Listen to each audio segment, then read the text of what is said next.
Hello, everyone. Sit down, Titan. Hello, everyone, and welcome to my channel. Welcome to this Me Rejuvenating Monday, where I believe that Monday should be optional. I don't have my little sign today because I'm not at home. But I believe that Monday should be optional, home or not. Um, Today pretty much was optional. Um, yeah. So for those of you who do not know, my name is Sheila Rollins, and I am the founder of H.U.L.A Ministries Entertainment and Associates Inc. And on this YouTube, we are Overcomers Anonymous, where we support anyone desiring to overcome anything. We do it through Jesus Christ being a higher power and what He's accomplished for us on the cross. Okay, stop tighten, keep still. So today I was watching, some videos about Cicely Tyson, and basically, she was talking about some driving forces that were in her life that helped her towards her confidence. Sit down, sit down, sit down. I'm gonna have to put you down if you don't sit down. That has helped her towards her accomplishments. And some people have more than one. Whether it be a particular something somebody said, a particular person, what have you. My question to you is who or what is, has been the driving force behind your accomplishments? What has been your source of strength? Okay. So when I think about my sources of strength, I have some, different times in my life. I would like to think that, I would like to be able to say God and God alone. But I believe that for the things that has been, or the people that has been a driving force behind my accomplishments, I would like to think that they were at least God ordained. All right. So at 14 years old, I had a daughter. I became pregnant anyhow and had a daughter at 15. So for years, that daughter became the driving force behind me keeping a positive life, being an example for her, not just in what I said, but actually in what I did. At the same time, and getting pregnant at a young age, one of my youngest maternal brother, because I was pregnant, he said that I would never graduate. Statistics says also that if a young person has a baby at a young age, that the baby will graduate before that young person. Well, I think I may have had probably at least 2 degrees um, by the time that my daughter graduated. Okay, I had already graduated high school. I never really stopped high school. Never stopped high school. I continued on right on through, pregnant or not. And so, but I believe that if it weren't for my brother saying that I was not going to be able to I wasn't going to graduate from high school. Um, I don't think that I would have been so driven to prove him wrong. Okay, but I was. It did cause me to press through and to graduate. And it wasn't easy having a baby. And then also, um, I can remember, and these may not be in order. I can remember when um, deciding after my separation and later divorce that I was going to stay home with my children.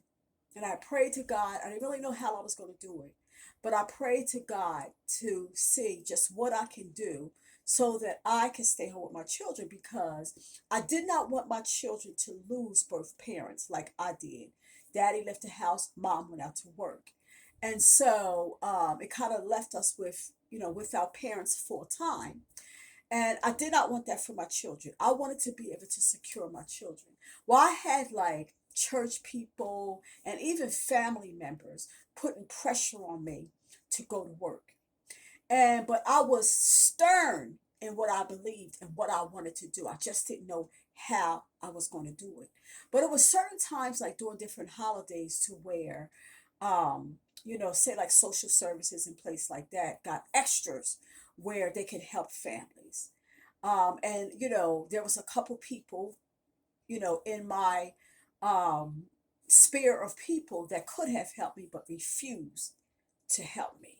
Again, that became a driving force for me to work even harder on staying being able to stay home with my children, secure my children, and also make a living to be able to stay home.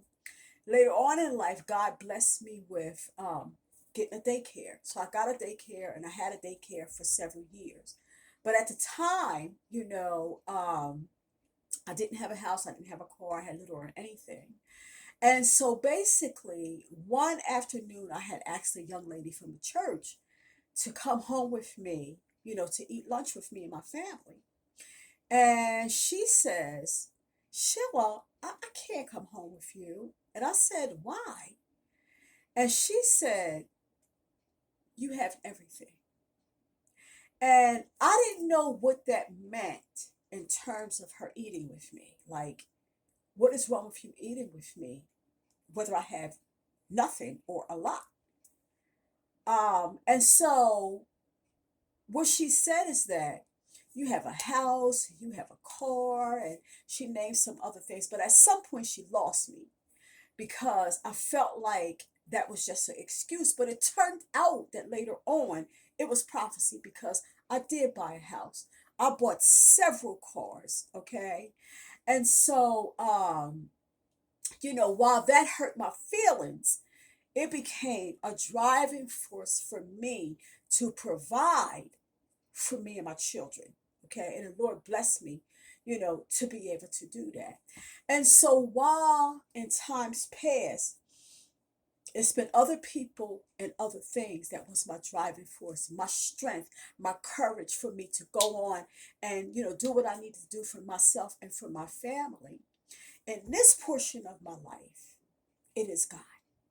Okay. And even in times past, if it wasn't God, I believe, like I said, God used those people and those things to be a driving force for me to move forward.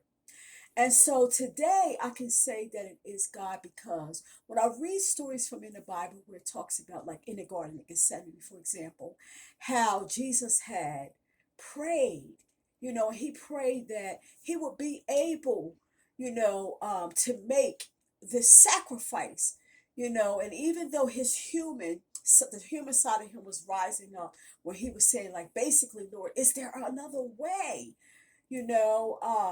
But of course there was no other way. All right. And so he had to die. Just the fact that how hard he prayed in the Garden of Gethsemane, and that was for me. And also just him dying, it's like when Cicely Tyson died, it created a new person in me, a person in me that just wanted to stop slacking and do more. And now it's like with Jesus dying, and I did know, like before, of course I knew about him dying for me and him praying for me and all those things. I've been dealing with death a lot here in the month of January. Like I told you yesterday, we have a brand new death. However, with all of that, it's helping me to have faith.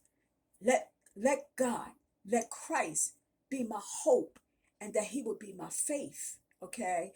And I'm glad that I accomplished it because it was a struggle for me to work the program that God had ordained for me to bring healing and deliverance and restoration, okay, from the food addiction. And I complained about it so hard for the last couple of weeks, and where it took me into like a depression, okay, not functional very well at all.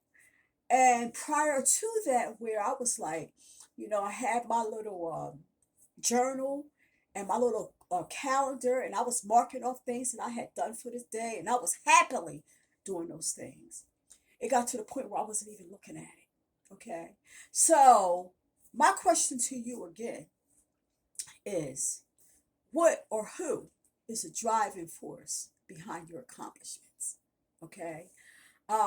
If it's not Christ right now, what was it in times past? Okay. Is it even getting close to Christ being your hope and your strength and the reason for why you do things that are positive and that are influential in a positive way? Okay. So it's basically all I have for you. And I just wanted you to remind you to share everywhere with everyone on all social media platform. Um, and I don't know if I said subscriptions are free, but they are. See the word subscribe, touch it, a bell will come up, hit the bell. You see the word all, hit all. And that way you'll receive all notifications for my new uploads. But you got to turn on notifications to receive them. Now, so while you're doing all that, remember to subscribe yourself. Now unto him that is able to keep you from falling and to present you faultless before the presence of his glory with exceeding joy. To the only wise God, our Savior, be glory and majesty, dominion, and power, both now and ever. I love you. See you in the next YouTube.